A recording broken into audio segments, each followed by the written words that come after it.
guys, it's Amy with No Scraps Left Behind. I'm going to show you how to thread a Kenmore 148.12011. First though, I'm going to tell you a little bit about the thread that this machine likes and the thread that this machine does not like.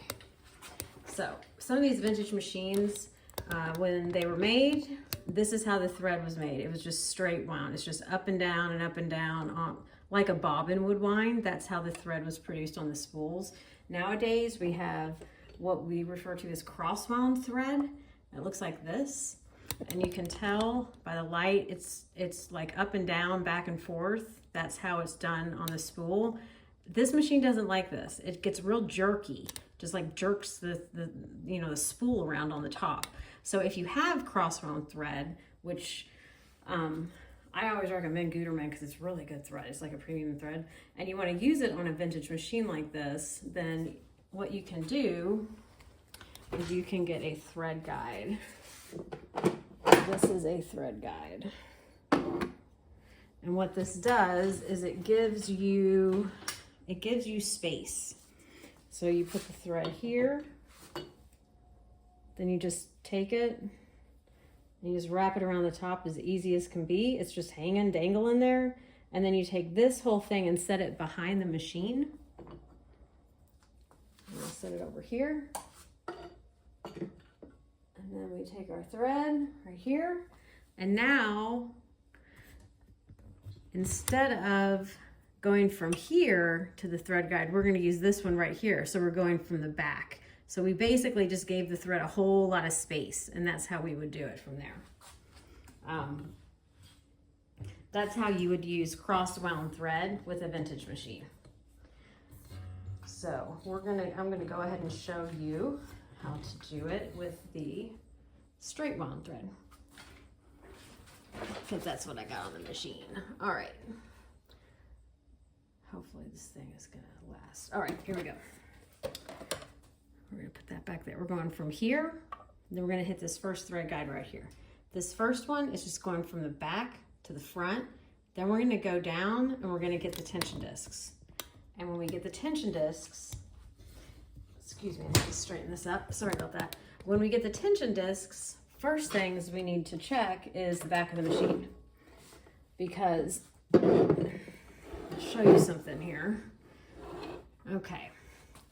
This right here is the presser foot. It has to be up to put the thread through the tension discs. And I'll show you why. So right here, with it down, the discs close. Did you see that right there? They'll close. With it up, the discs open. And with the discs open, we can put the thread exactly where it needs to be. So that's closed. The thread will sit on top of it. It might go behind it. Who knows where it'll go. But with it open, it goes right in between the discs.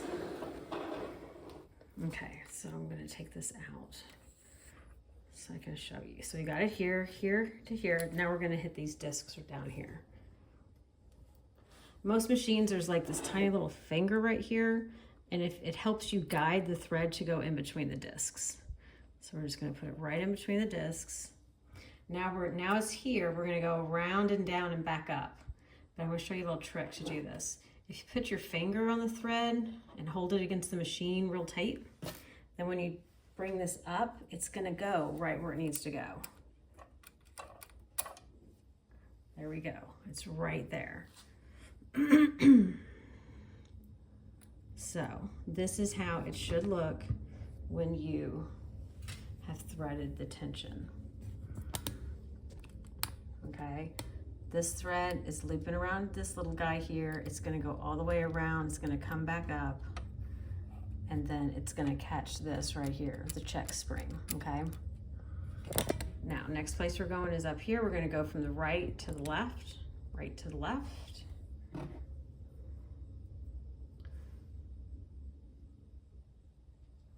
we go.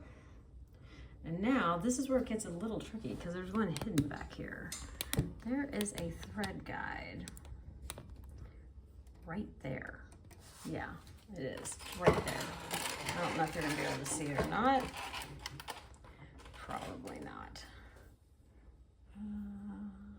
Yeah, probably not. It's right here. Let me see if I can get really close. Yeah, you can see it right here. So the way I'm gonna do this is I'm gonna take the thread, 2 fingers, I'm gonna put it back as far as it'll go and just literally make a circle and pull it through. Did you see that? Let me show you again. I'm gonna take it, the thread between 2 fingers, 1 finger up here. This one, I'm just gonna move it as far back as I can and then kind of make a twisting around to the left, and then it's in that thread guide. This one has a really pretty thread guide right here. It is so pretty. Okay, so for these, you just wrap it around the springs, like 1, 2, 3, and then or you can try to stick it straight through, either way. This machine is different now when it comes to threading it. The needle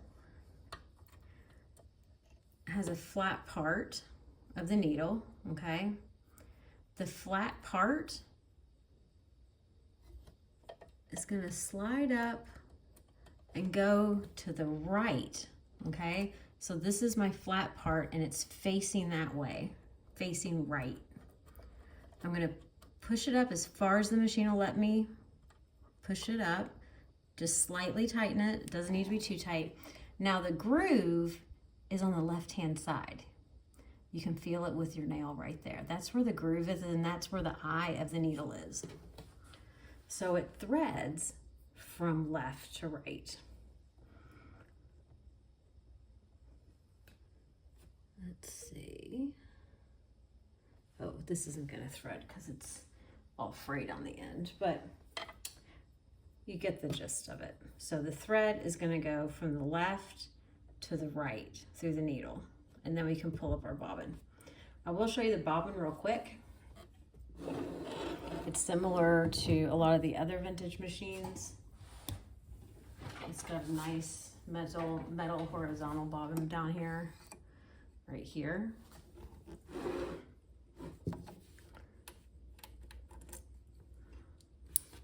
All right. So this bobbin,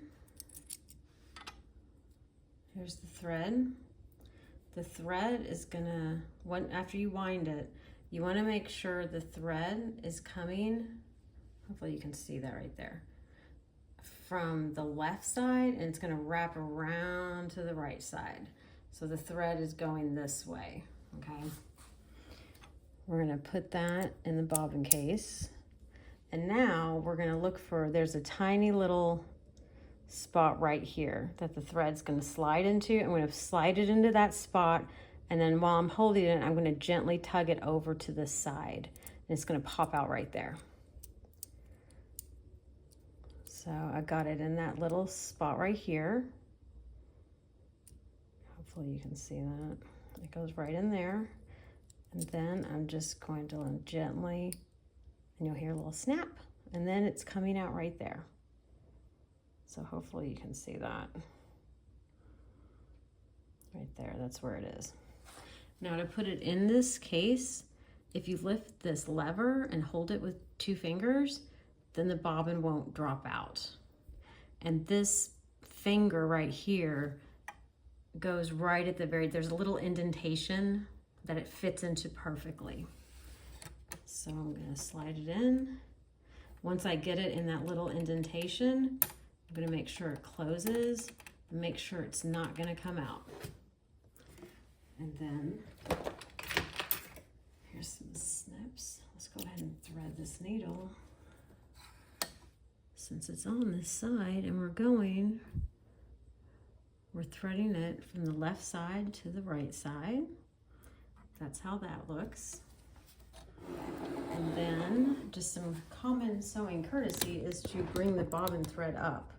And what I mean by that is you loosely hold this thread here, and then hopefully I let enough of the bobbin thread out.